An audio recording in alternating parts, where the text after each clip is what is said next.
Namaskar, friends. Welcome to Tantra Thoughts. Today's video is called Bliss Explanation. What is bliss? The human search for happiness creates much innovation. Indeed, all of the greatest inventions ever made were meant to bring people more happiness, even if there was some selfish interest involved with the inventors. Those selfish motives were driven by their own personal search for happiness. Everything people do is for happiness. And I talk about this in my video, Happiness Explanation, What is Happiness? When you were a child and you had a low moment, was there ever an adult standing by saying, well, things can't be fun and games all the time? What they meant was, you can't always get what you want. It's true. Happiness cannot last. There are ups and downs. You are happy when you get what you want, and you are unhappy when you don't get what you want. Think of all the times that you've been sad, disappointed, or hurt. I can probably guarantee you that all of those moments have one thing in common. They all have to do with some object that was finite, a thing, a person, or a place which you couldn't hold on to for very long, or which eventually got old or expired. Every taste of delicious food that makes you happy erases the minute you swallow it. Every new pair of shoes that made you happy no longer makes you happy once they are old and worn. So what can we do about this dilemma that happiness cannot stay with you for too long? Is the solution to go on for the rest of your life finding more and more things that make you happy? No, because you will always be chasing happiness and never attaining it permanently. Well, on a practical level, let's talk about one solution to this dilemma, the practice of Santosa, which is Sanskrit, and it means proper mental ease or contentment. When you practice Santosa, which is one of the ethical principles of yama and niyama, you remain content whether you get what you want or you don't, because you make a special effort to control your greed for more pleasure or comfort. You renounce the allurement of the next new gadget that comes along or the next beautiful person. You are content and grateful for what you have. For example, if you're married and you practice Santosa, you will not go and chase some new person who has more money, is more popular, or more beautiful than your spouse, because you've learned to be content with your spouse and are satisfied. So Santosa is a good way to attain emotional maturity and not be so up and down with our emotions. Santosa is very important, and you should be practicing it all the time. But this video is about something else, not Santosa. This video is about bliss. Now let me give you a scenario to imagine. Suppose that you arrive to this planet as a unit form of consciousness, and your vehicle for getting around on the earth is a human body. You're given the opportunity to be a human being here on planet Earth.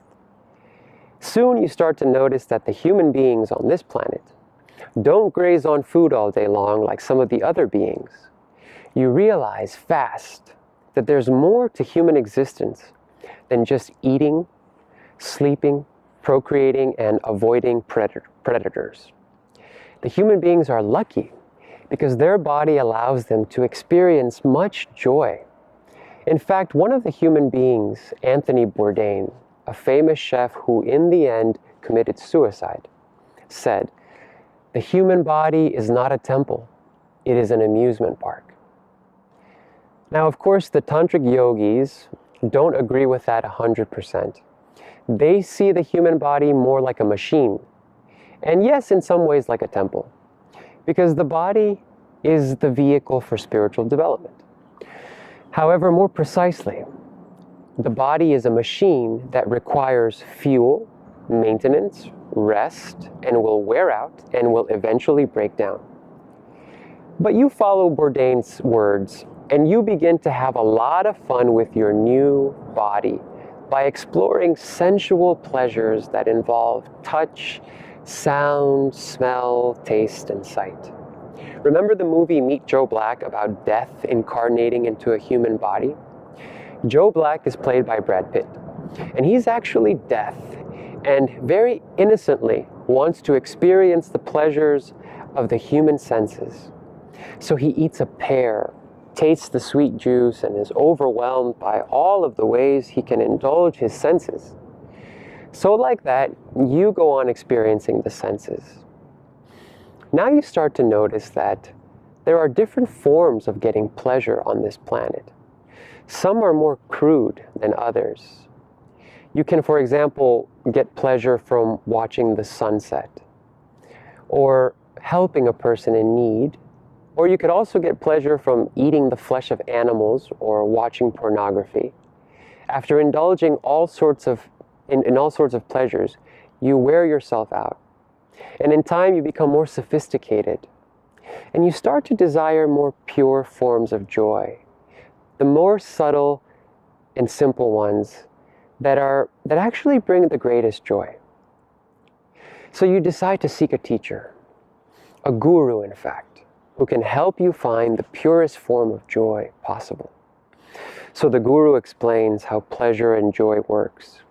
The guru says, when your sensory organs identify objects of pleasure, your mind takes the shape of that object in a chamber of the mind called the CITTA, and then you become one with that object and the pleasure. Your ego, which is also known as the AHAM in Sanskrit, goes on like that, seeking more pleasure and merging with objects of pleasure. All the types of pleasures you've found so far just appeal to your ego. But there's a whole other aspect of your mind that is impartial, that is neutral. That aspect is called the MAHAT. In that part of the mind, that precedes the ego. It is the part that actually allowed you to become aware of your existence. What sort of joy would the MAHAT want to merge with, rather than the AHAM, the guru asks? The MAHAT is the aspect of the mind that is closest to who you were when you first got here and didn't have a body or a mind yet, when you were just consciousness. Consciousness is your pure self, your soul, also known as ATMAN in Sanskrit. What sort of joy would the soul want to merge with, rather than the AHAM and the MAHAT? The guru asks. As you can see, there's deeper happiness to discover than just the type that the ego is interested in. Your soul is a reflection of God itself, meaning it is no different than God. It is a unit form of God. God is everything, from the crudest forms of the universe to the subtlest forms. Thus, God is the temporary joys that the ego seeks and the infinite bliss that the soul craves to merge with. As a human being on a journey, you found lots of joy through objects and your senses. You grew tired of the crude and began to seek more subtle forms. Then you found the guru who told you God is joy, from temporary happiness to infinite bliss. The guru encouraged you to discover it for yourself, the bliss above all happiness, when you attain God. The mechanism to attain God was meditation. The guru said, when you've tasted just a little bit of bliss in your meditation, you will be happy to close your eyes and withdraw from the world to meditate regularly. You'll want to be one with bliss, more than the temporary objects of pleasure that you found in the world. You will see the human beings as siblings, whom you will want to serve and not want to take things from or fear.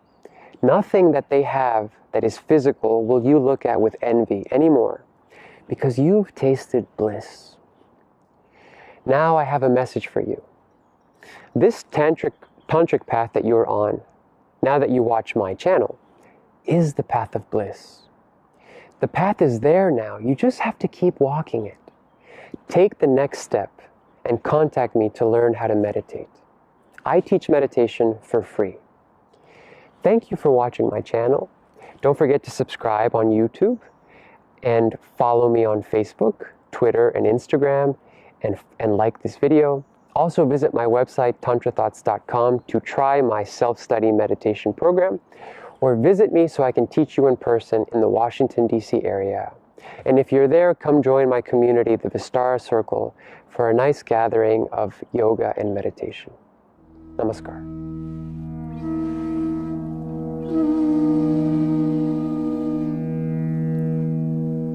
Mm-hmm.